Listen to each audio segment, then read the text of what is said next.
Mheshimiwa Evariste Ndayishimiye, Rais wa Jamhuri ya Burundi, Mheshimiwa Hakainde Hichilema, Rais wa Jamhuri ya Zambia, Mheshimiwa Hassan Sheikh Mahmud, Rais wa Jamhuri ya Shirikisho la Somalia, Mheshimiwa Daniel Chapo, Rais wa Jamhuri ya Msumbiji, Mheshimiwa Jenerali mstaafu Dr. CGDN Chiwenga, Makamu wa Rais wa Jamhuri ya Zimbabwe, Mheshimiwa Jessica Rose Epel, Makamu wa Rais wa Jamhuri ya Uganda, Mheshimiwa Mostradin Abdu, Rais wa Bunge la Muungano wa Visiwa vya Komoro na kiongozi mwandamizi wa pili wa dola, Mheshimiwa Profesa Kithure Kindiki, Makamu wa Rais wa Jamhuri ya Kenya, Mheshimiwa Anzuluni Isitoleketi, Waziri wa Ushirikiano wa Kikanda na mjumbe maalum wa Rais wa Jamhuri ya Muungano, Rais wa Jamhuri ya Kidemokrasia ya Kongo, Mheshimiwa Dr. Emmanuel John Nchimbi, Makamu wa Rais wa Jamhuri ya Muungano wa Tanzania, Mheshimiwa Dr. Hussein Ali Mwinyi, Rais wa Zanzibar na Mwenyekiti wa Baraza la Mapinduzi, Mheshimiwa Dr. Jakaya Kikwete, Rais mstaafu wa Jamhuri ya Muungano wa Tanzania, waheshimiwa makamu wa rais wastaafu, waheshimiwa marais wastaafu wa Zanzibar, mawaziri wakuu wastaafu, Jaji Mkuu wa Mahakama ya Tanzania, Jaji Mkuu wa Zanzibar, wakuu wa vyombo vya ulinzi na usalama, viongozi wote kutoka Tanzania, mwenyekiti wa Tume Huru ya Taifa ya Uchaguzi, viongozi wa vyama rafiki Frelimo na CNDD-FDD na vyama vya siasa vya hapa nchini, waheshimiwa mabalozi, wakuu wa taasisi na mashirika ya kimataifa na wakilishi wa nchi mbalimbali, waheshimiwa wabunge wateule, wawakilishi wateule na madiwani wateule, waheshimiwa viongozi wetu wa dini, ndugu waandishi wa habari na wananchi kwa ujumla, mabibi na mabwana, Tanzania oye! Nianze kwa kumshukuru sana Mwenyezi Mungu kwa kuturuzuku uhai na kutuwezesha kushiriki sherehe hizi za kihistoria kwa taifa letu. Pili, ni washukuru wa Tanzania wote kwa imani yao kwa Chama cha Mapinduzi na kwa mapenzi makubwa na kutupa mimi na makamu wa rais fursa hii adhimu ya kuwatumikia. Shukrani za kipekee kwa viongozi na wanachama wa Chama cha Mapinduzi kwa namna walivyoendesha kampeni kwa mafanikio makubwa sana. Nishukuru tena Tume ya Uchaguzi kwa kuratibu na kusimamia mchakato mzima wa uchaguzi kwa ufanisi. Ndugu viongozi na ndugu wananchi, katika uchaguzi huu tulikuwa wagombea 17 kutoka vyama mbalimbali vya siasa nchini tukiwania nafasi ya urais wa Jamhuri ya Muungano wa Tanzania. Napenda kuwashukuru sana wenzangu 16 ambao kwa hakika wameonyesha ukomavu wa kidemokrasia kwa kuendesha kampeni ambazo tulishindana kwa hoja na sote tulionyesha kuwa siasa sio vita. Tumemaliza vyema uchaguzi na kumpongeza aliyeshinda.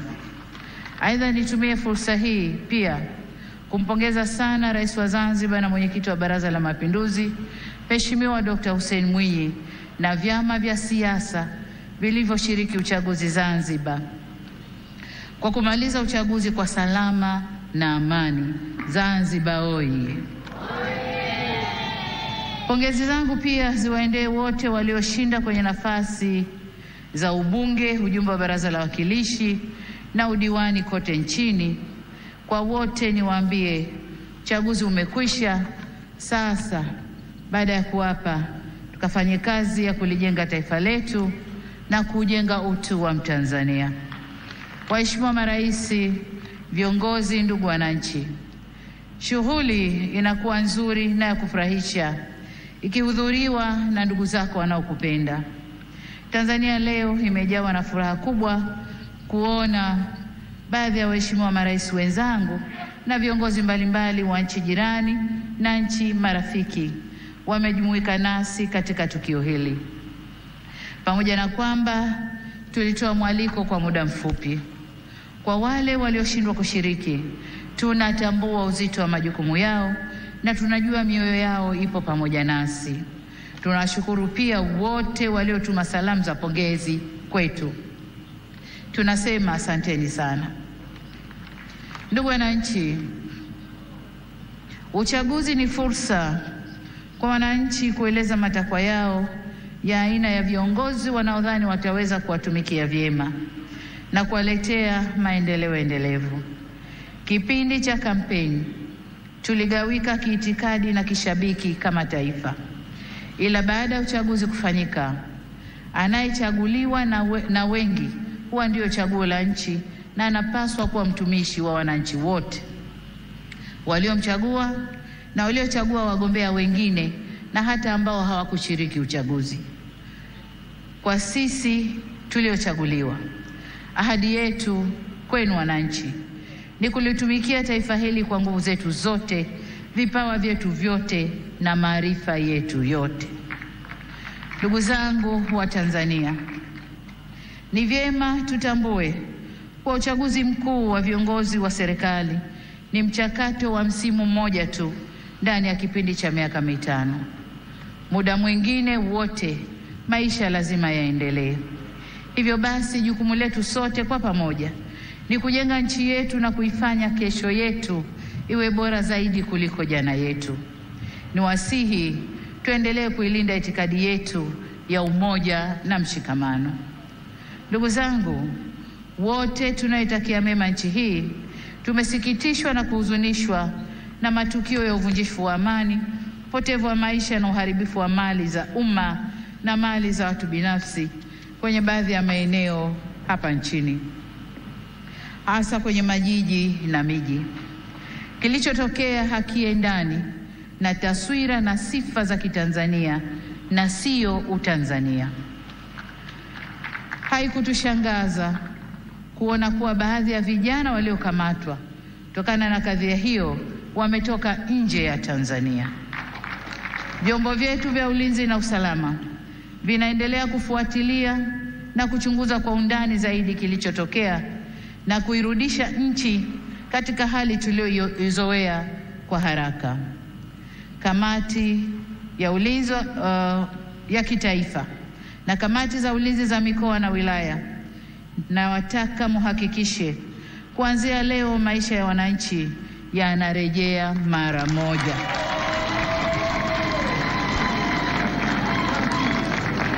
Amesema hapa Rais wa Zambia na Rais wa Burundi. Machafuko ndani ya nchi si mema, hayana bei, hayana thamani na si faida kwa yoyote yule. Kwa hiyo ndugu zangu, niwaombe sana tuzingatie umoja, amani na utulivu wa nchi yetu. Ndugu zangu, nitumie fursa hii kutoa onyo kama mama, kutoa onyo kwa wale wote waliochochea uvunjifu wa amani. Na nawataka watambue kuwa vurugu na uvunjifu wa amani huishia kupimana nguvu na uwezo wa kujihami, ila mazungumzo huzaa mshikamano. Sasa tuchague lenye manufaa kwetu, kwani usalama wa taifa lolote hulindwa na wote kwa nguvu zote na gharama zozote. Ndugu viongozi na ndugu wananchi, kama kawaida kwa nchi zenye mfumo wa kidemokrasia, hualika waangalizi wa uchaguzi kutoka jumuiya za kimataifa na kikanda kuja kushuhudia mchakato wa uchaguzi. Uwepo wao huongeza uhalali wa juhudi zetu za kuhakikisha uchaguzi unafanyika kwenye mazingira ya uwazi, haki, heshima na utawala wa sheria. Kwa muktadha huu, tunazishukuru jumuiya zote zilizoleta waangalizi wa uchaguzi. Kutoka Afrika, tulikuwa na waangalizi kutoka Umoja wa Afrika AU, Jumuiya ya Nchi za Maziwa Makuu ICGLR, Jumuiya ya Maendeleo ya Kusini mwa Afrika SADC na Jumuiya ya Afrika Mashariki EAC. Pamoja na hao, tulikuwa na wengine kutoka maeneo mbalimbali ulimwenguni. Makundi yote ya waangalizi yameshatoa taarifa za awali na tunawashukuru kwa kuwa nasi, na kwa heshima kubwa tumepokea maoni yao.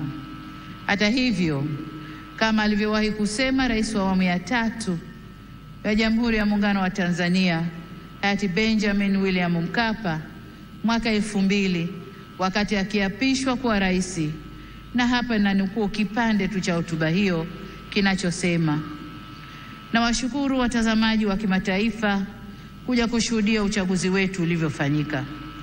Walipotusifu tumepokea sifa hizo kwa unyenyekevu mkubwa.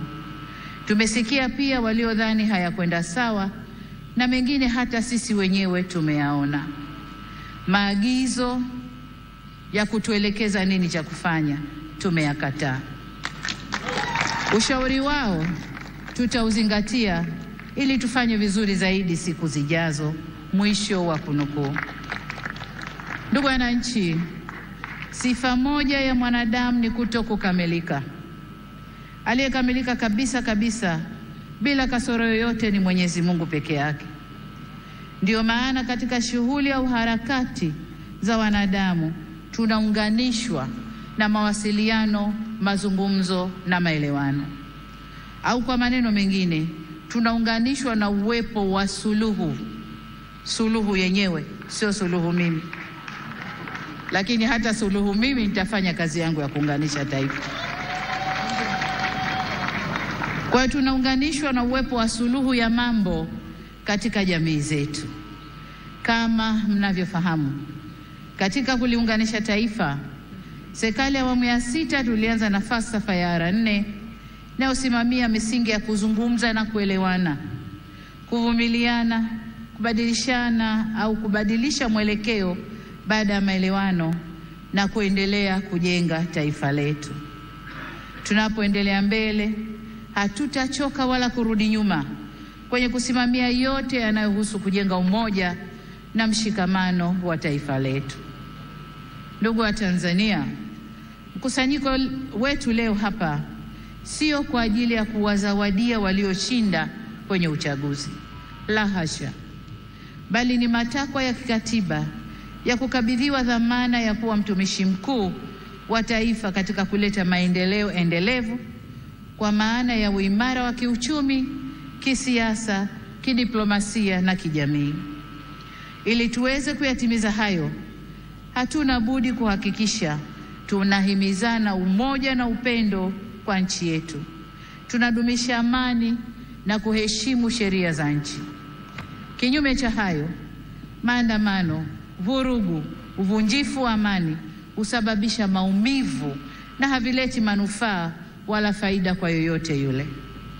Ni wasihi wa Tanzania tuchague hekima badala ya ghadhabu, busara badala ya mihemuko, upendo badala ya chuki, uvumilivu badala ya vinyongo, umoja badala ya mgawanyiko, na amani badala ya vurugu.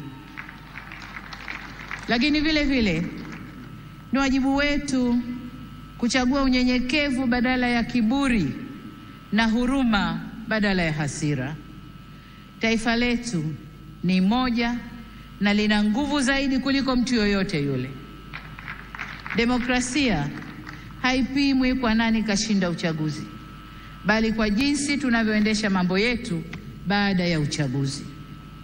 Tutakuwa na nguvu zaidi pale kila sauti chanya au hasi zitakaposikilizwa, kuheshimiwa na kuthaminiwa, na vile vile tunapoweza kuponya wenye maumivu.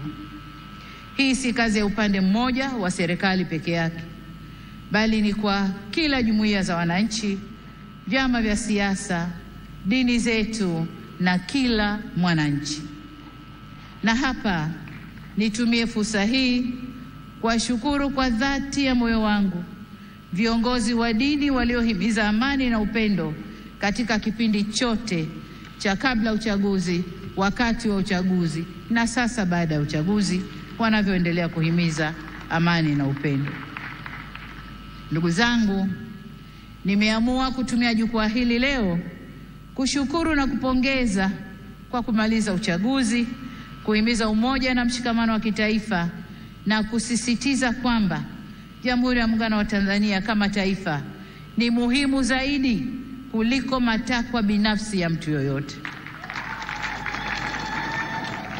Masuala ya mwelekeo wa kazi za serikali kwa miaka 5 ijayo na ufafanuzi wa kina wa hatua zitakazochukuliwa kutekeleza dhana ya kazi na utu utatolewa katika hotuba ya uzinduzi wa Bunge la 13 la Jamhuri ya Muungano wa Tanzania.